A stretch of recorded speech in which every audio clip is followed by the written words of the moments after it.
우리 어린이는 어떻습니까? 다양한 직업을 가질 수 있는 잠재력을 가지고 있죠. 줄기세포가 바로 그런 세포입니다.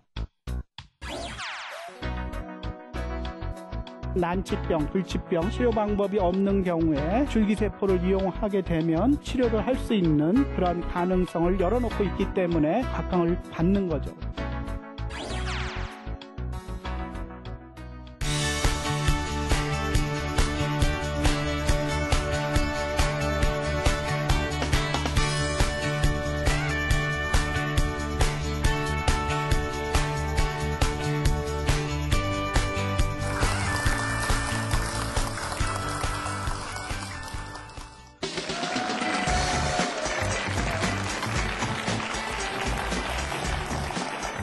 네, 여러분 안녕하세요. 쉽고 재밌고 유익한 과학 강연 프로그램 사과나무의 저는 유시연입니다.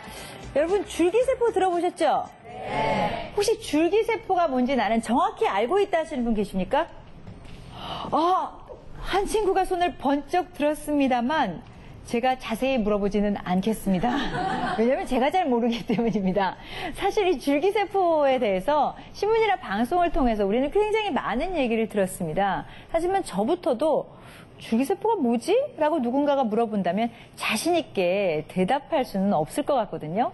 그래서 오늘 이곳에 또 교수님을 모시고 줄기세포란 어떤 것인지 그리고 우리 인류에게 어떤 도움을 줄 수 있는지 한번 알아보도록 하겠습니다. 오늘 강연해 주실 최강렬 교수님 큰 박수로 맞이하도록 하겠습니다.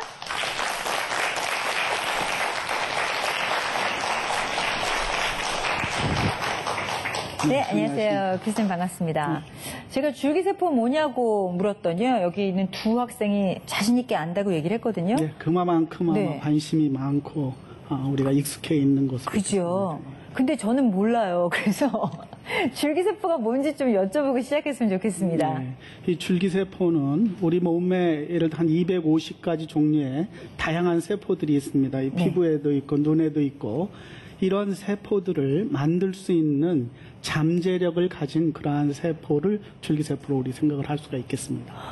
그러면 마치 변신 로봇처럼 줄기세포 한 가지로 250가지로 다 변신할 수 있다는 그 말씀이신 거예요? 네. 오, 굉장히 또 재밌는 강연이 오늘 네. 펼쳐질 것 같은데요. 부탁드릴까요? 네. 여러분 박수를 청해 듣겠습니다.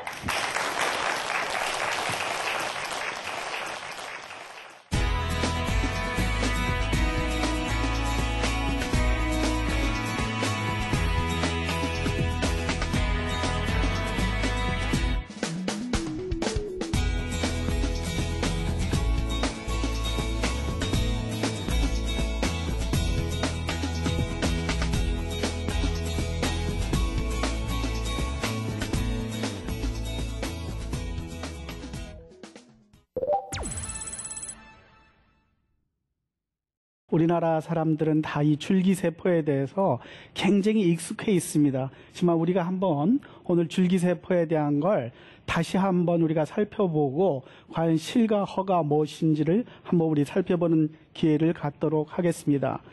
우리 줄기세포를 얘기할 때 저는 종종 우리 여기 있는 어린이다 이런 얘기를 하고 있습니다. 우리 어린이는 어떻습니까? 잠재력을 가지고 있죠. 커서 소방관이 될 수도 있고 정치가가 될 수도 있고 또 의사가 될 수도 있고 이와 같이 다양한 직업을 가질 수 있는 잠재력을 가진 어린이들입니다. 그러니까 줄기세포가 바로 그런 세포입니다. 그러니까 아까도 말씀드렸지만은 우리 몸에 존재하는 다양한 종류의 기능을 하는 그런 세포들을 만들 수 있는 잠재력을 가진 세포가 바로 줄기세포가 되겠습니다. 근데 일단은 줄기세포가 우리가 일반적으로 무엇이냐, 아까 제가 말씀드리듯이 잠재력을 가지고 있는 이외에 또 하나의 특징이 있습니다. 줄기세포는 끊임없이 우리가 분열을 할 수 있는 그러한 자가 복제할 수 있는 능력을 가지고 있는 그러한 세포가 줄기세포가 되겠습니다. 그러니까 실제 우리가 줄기세포를 생각을 하면 어떤 줄기세포가 있습니까? 줄기세포는 우리 혹시 줄기세포는 우리가 일반적으로 얘기할 때 배아줄기세포가 있고 또 어떤 줄기세포? 성체줄기세포가 있습니다. 근데 여러분들이 분명히 이 배아줄기세포와 성체줄기세포는 큰 차이가 있고 실제 구분을 할 필요가 있습니다. 배아줄기 세포는 여러분들이 그러니까 실제 만들어지는 상황입니다. 그래서 난자와 정자가 만나서 수정이 일어나면 우리가 이게 수정란이 되는데 이로부터 세포가 둘로 분열을 하고 둘에서 넷, 또 여덟 이런 식으로 분열을 쭉 해갑니다. 그 과정을 쭉 거쳐서 한 4, 5일이 되면 배반포라는 시기를 거치게 되는데 그때도 상당히 많은 숫자들이 세포들이 있습니다. 이들 세포들은 다 줄기세포입니다. 잠재력을 가지고 있는 그러한 세포들입니다. 근데 이들 세포들이 어느 시점이 되면서 아까 사회자께서도 말씀하신 대로 기능을 하는 그러한 세포로 변해가는 거예요. 그래서 변해가서 여러분의 피부세포도 만들고 여러분 눈에 있는 세포도 만들고 또 여러분 위에 있는 세포도 만들게 됩니다. 그러니까 실제 이 배아줄기 세포는 여러분을 만드는 그러한 과정에서 초기에 있던 세포가 바로 배아줄기 세포입니다. 그 반면에 성체줄기 세포는 어떨까요? 성체줄기 세포는 바로 여러분들 몸에 다 있습니다. 여기 있는 저한테도 있고 여러분들 그리고 아직 어린 아이에 있는 그러한 세포도 성체줄기 세포예요. 이미 발생이 끝났기 때문에. 근데 그 세포는 다양한 곳에 존재해요. 여러분 눈에도 존재할 수 있고 또 여러분 피부에도 존재할 수 있고 또 위에도 존재할 수가 있습니다. 이와 같은 성체줄기 세포가 하는 일이 뭘까요? 배아줄기 세포랑 달리 이 성체줄기 세포는 바로 어떤 손상이나 혹은 병이나 이런 걸로 인해서 특정 세포가 손실이 되면 그걸 대체하는 능력이 바로 이 성체줄기 세포에 있습니다. 어떤 좀 예를 들어보겠습니다. 쉽게 여러분들이 매일 음식물을 먹습니다. 끊임없이 여러분들 그 대장에서는 세포들이 떨어져 나가서 죽어요. 끊임없이. 그렇다면 여러분들의 위나 대장이나 얼마 안 가서 다 없어져 버릴 거예요. 하지만 여러분들 부모님, 할아버지 이렇게 보시면 70년, 80년, 90년 살지 않습니까? 이게 다 어떤 현상입니까? 바로 여러분들 몸에 내재해 있는 그러한 성체 줄기세포들이 기능을 하는 그러한 세포로 변할 수 있는 그러한 능력이 있기 때문에 대체를 하는 거죠. 실제 그게 성체 줄기세포의 굉장히 중요한 그러한 차이입니다. 쉽게 여러분들에게는 또 한 가지 도마뱀의 예를 들면 쉽게 알 수가 있습니다. 도마뱀이 꼬리가 하나이지 않습니까? 근데 꼬리를 자르기 전에는 두 개가 나지 않죠.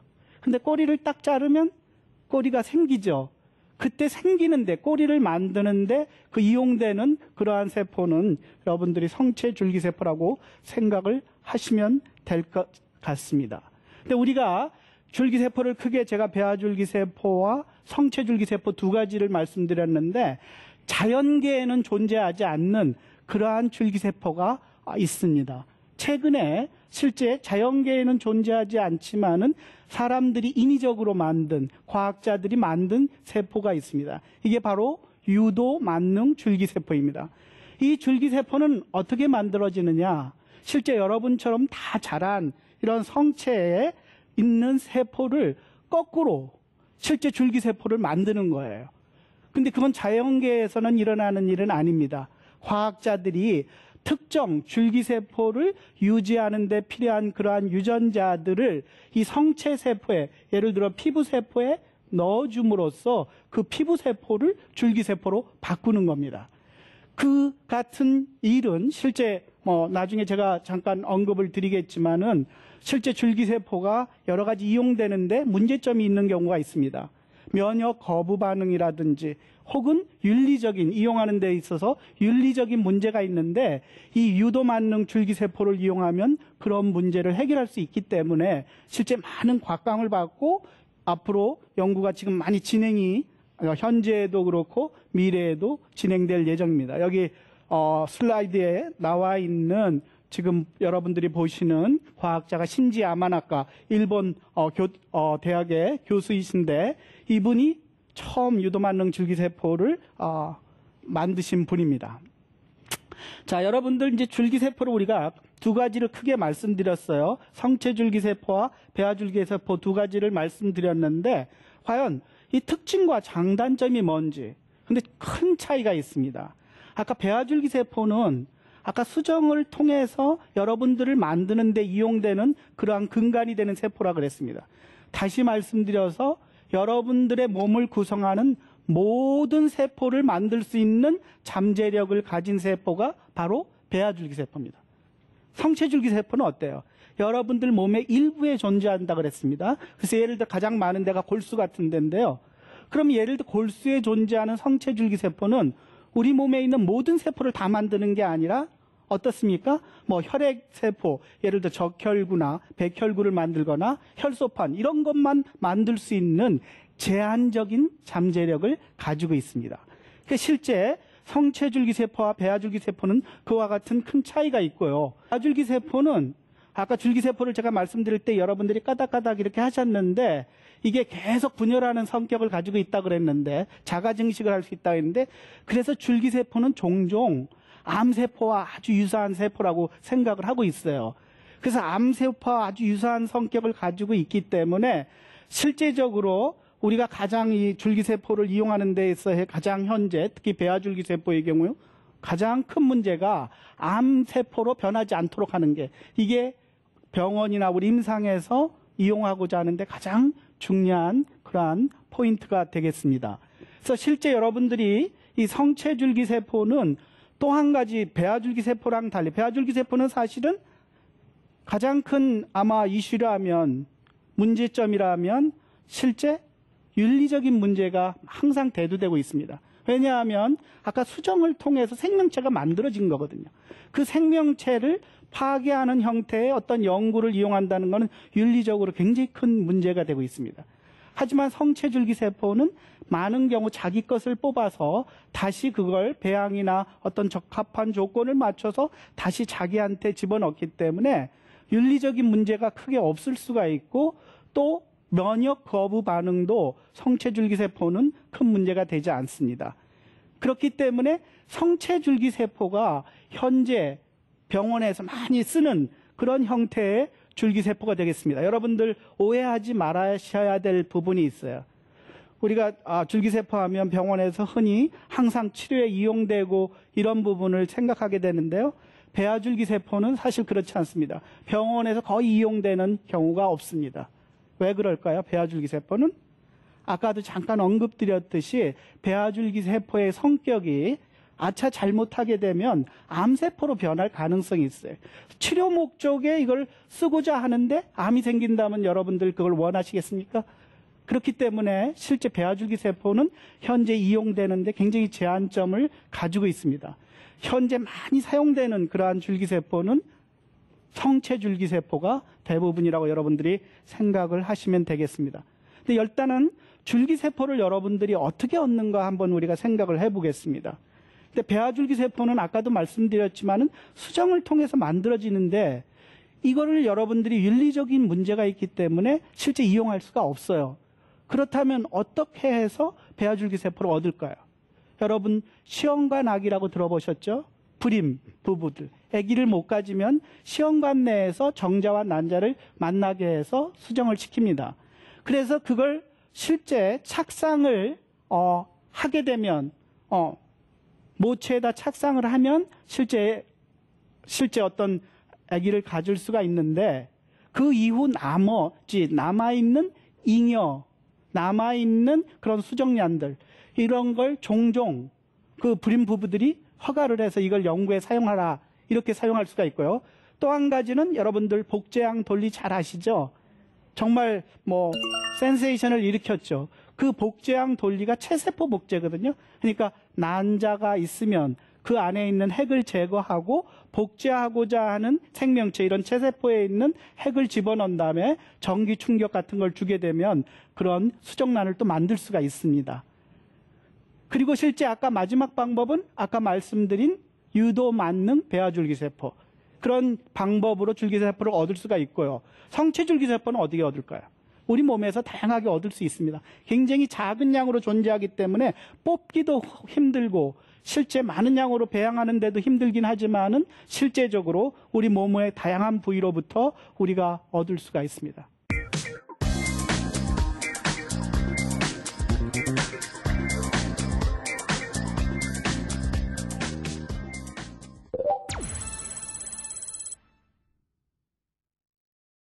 자, 그러면 줄기세포가 왜 우리가 이렇게 각광을 받고 관심을 가지게 될까요? 그 이유는 어디에 있다고 생각하십니까? 가장 중요한 거는 이 줄기세포는 우리가 얘기할 때 21세기의 의학의 파라다임을 바꿀 수 있는 그러한 대도입을 할 수가 있기 때문에 여러분들이 혹은 연구자들이나 일반인들에게 관심을 가지고 있습니다. 특히 우리가 얘기하는 난치병, 불치병 이런 경우에 실제 현재로서는 치료가 모호한 치료 방법이 없는 경우에 실제적으로 이 줄기세포를 이용하게 되면 그와 같은 치료를 할 수 있는 그러한 가능성을 열어놓고 있기 때문에 각광을 받는 거죠. 그래서 줄기세포는 아까 배아줄기세포는 굉장히 제한되어 있지만은 예를 들어 성체줄기세포를 뽑아서 시험관 내에서 실제 배양을 해서 우리가 원하는 어떤 손상을 입은 그러한 장기의 세포로 바꿀 수가 있어요. 그래서 줄기세포를 이용하려면 병원에서나 임상에서 이용하려면 가장 중요한 게 실제 어떻게 하면 우리가 원하는 그러한 세포로 만들 수 있느냐. 이게 굉장히 중요한 기술입니다. 또한 아까 윤리적인 문제가 없어야 되고 면역 거부 반응이 없어야 되고 여러 가지 문제가 있지만은 우리가 원하는 형태로 줄기세포를 일정하게 많은 양으로 만들 수 있어야지 실제 치료나 우리 임상에 이용할 수 있다고 이렇게 알고 있습니다. 그럼 마지막으로 제가 여러분들에게 이 줄기세포를 상용화 혹은 실용화를 하기 위해서 어떤 일들을 우리가 해야 될까요? 일단은 아까 거쳐야 될 그러한 방법들이 많습니다. 제일 중요한 거는 이 줄기세포를 내가 원하는 그러한 아까 병원에서 내가 손상이 돼서 치료를 받고자 하는 그러한 특정 장기의 세포로 바꿀 수 있는 일정하게 바꿀 수 있는 그런 기술이 굉장히 중요하고요. 또 아까 면역 거부 반응이 없어야 되고 실제적으로 또 이 줄기세포에 이용하다가 생길 수 있는 암 같은 그러한 문제가 생기지 않아야 되고 또 실제로 이렇게 만드는 줄기세포를 변형시켜서 이용하고자 할 때 그걸 환자에게 넣어줬을 때 그 환자의 조직 내에서 이 줄기세포가 변한 줄기세포가 기능을 할 수 있는 세포가 잘 거기서 살아남아야지 실제 그 기능을 대체할 수가 있습니다. 그래서 이와 같은 다양한 문제점이 일단은 해결이 돼야만이 실제 우리가 병원이나 우리가 실제 시용화에 이용할 수 있다고 이렇게 생각하시면 될 것 같습니다. 지금 여러분들에게 드리는 거는 예시로 우리가 세포를 기르면 이런 시험관이나 이런 데서 그냥 납작하게 있는데 이걸 줄기세포를 변형시키면 지금 보여요? 심장이 뛰는 것 같이 세포가 뛰죠. 그러니까 심장세포로 이게 변환시킨 겁니다. 근데 항상 이렇게 만들 수 있다면 얼마나 좋겠어요. 근데 현실적으로는 쉽지는 않은 그런 상황입니다. 제가 마지막으로 논조로 이렇게 말씀드리고 싶은 거는 우리가 배아줄기세포 특히 아까 윤리 문제를 말씀드렸는데요. 많은 경우 우리가 관심만큼이나 우려하는 게 아마 이 배아줄기세포에 대한 것은 윤리적인 문제일 것입니다. 그래서 어떤 일부의 과학자들은 실제 14일 내에 배아는 세포 덩어리에 불과하니까 큰 문제 없다 이런 말을 하는 분들도 계실지 모르지만은 현실적으로는 어쨌든 윤리적으로 꼭 종객의 문제가 아니라 굉장히 우리가 조심해서 우리가 연구도 아까 특정 방법으로 세포를 얻는다는 방법으로 할 수도 있겠지만은 윤리적으로 문제가 없도록 그 수정 후 만들어진 이 수정란도 하나의 생명체다. 이런 관점으로 여러분들은 생각하시는 게 좋을 것 같다는 생각입니다. 네, 오늘 말씀 이것으로 마치도록 하겠습니다.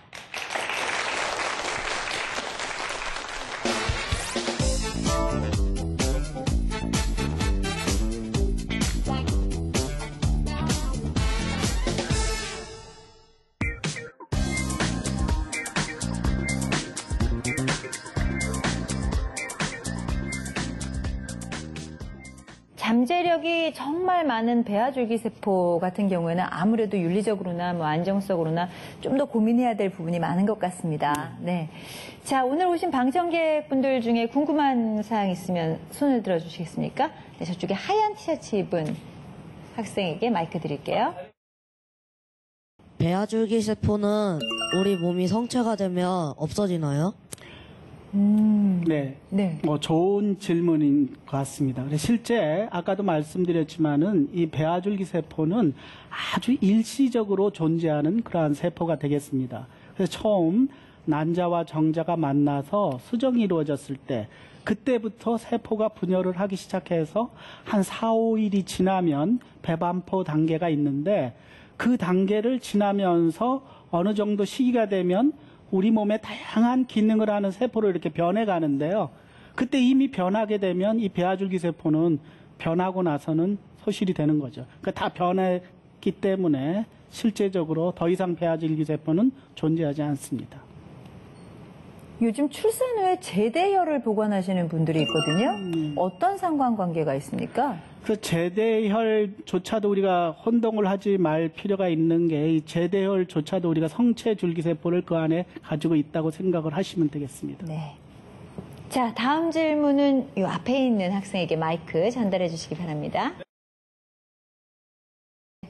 사람이 죽는 이유가 그 텔로미어라는 것이 이렇게 활성산소나 그런 거에 의하여 점점 짧아지면서 수명이 다하여 사람이 죽는 걸로 알고 있는데, 만약 텔로미어에 배아줄기세포나 또는 성체줄기세포를 이렇게 넣어서 배양을 시킨다면 그 텔로미어가 또다시 이렇게 복원이 되면서 사람의 생명이 늘어날 수도 있고, 또 손상된 장기는 다시 이렇게 만들 수 있으니까 영생이 가능할 수도 있다고 저는 생각하는데요. 그거에 대해서 어떻게 생각하십니까? 정말 저 창의력인 네. 생각으로 질문을 해 주었습니다. 그래서 정말 재미있는 질문이고요. 그러니까 텔로미어는 실제적으로 줄기세포와는 관련 없이 실제 우리 몸의 모든 세포에는 DNA가 있고, 특히 우리 같은 사람의 DNA는 긴 그런 가닥으로 되어 있는데 맨 끝에 우리 학생이 얘기한 대로 텔로미어가 있습니다. 그래서 이게 이제 매번 DNA가 분열을 할 때 짧아져 갑니다. 근데 실제 우리가 성인이 되면 이 텔로미어가 실제 더 이상 이 텔로미어 DNA가 더 이상 실제적으로 매번 배아일 때는 계속 늘어나지만은 텔로머레이스라는 효소에서 늘어나지만은 그 단계가 지나면 매번 짧아져요. 그게 이제 우리가 얘기할 때 생체시계다. 그래서 그게 짧아지면 수명이 다 하게 되거든요. 그래서 사람들이 초기에는 이 텔로미어를 연구를 할 때 노화, 혹시 불로장생, 영생을 할 수 있지 않을까 이런 생각을 가지고 사람들이 연구를 했습니다. 근데 이 텔로미어 연구 자체도 암 발생의 확률이 있었고, 실제 오늘 얘기하는 줄기세포와는 또 다른 별개의 문제입니다. 한 가지 얘기할 수 있는 거는 배아 단계, 얼리 그 발생 단계에 있는 세포에서는 이 텔로미어가 계속 줄지 않고 또 늘어나고 줄었다가 또 늘어나고 이런 현상을 보입니다. 그런데 줄기세포와 관련해서 영생을 생각한다면 그건 사실은 굉장히 힘든 거 아닌가. 왜 그런 얘기를 드리냐면 아까 배아줄기세포에는 우리 몸을 구성하는 모든 세포로 변할 수 있는 잠재력을 가지고 있다 그랬죠. 근데 우리와 같은 이미 성체에서는 그런 배아줄기 세포가 없어요. 그래서 특정 성체줄기 세포를 이용하게 되면 배아줄기 세포를 활용한다 하더라도 특정 조직이나 특정 장기만 다시 회복을 시킬 수 있는 거죠. 다른 부위 전체적인 조화로운 그러한 영생을 위한 이러한 변화는 가져오기 힘들다. 그래서 우리가 진시황도 꿈꿨던 불로장생은 현실적으로 힘들지 않나. 근데 우리가 수명은 늘릴 수가 있는 거죠. 그게 바로 오늘 강의의 중요한 포인트인 재생의학이라는 그러한 개념으로 미래의 의학의 어떤 희망, 우리가 환자들에게 희망을 줄 수 있는 그런 부분이 되겠습니다. 네. 우리 어린 학생들의 창의력과 상상력이 참 놀랍죠? 예, 놀랍습니다. 네. 굉장히 네. 저도 깜짝 놀랐습니다. 아마도 이 친구들이 계속해서 공부를 하고 연구를 한다면 불로장생까지는 아니어도 우리 인간의 수명이 훨씬 더 또 연장될 수 있지 않을까라는 생각을 해봅니다. 네. 네네. 자, 오늘 줄기세포에 대해서 재미난 말씀해 주신 최강열 교수님께 큰 박수 보내드리겠습니다. 감사합니다. 고맙습니다. 네, 오늘 오늘 교수님 말씀 중에도 복제양 돌리가 나왔는데요. 복제양 돌리가 처음 탄생했을 때 인류는 두려움과 기대감을 함께 가졌습니다. 기대감이라면 아무래도 난치병에 치료될 수 있지 않을까라는 희망이었고요.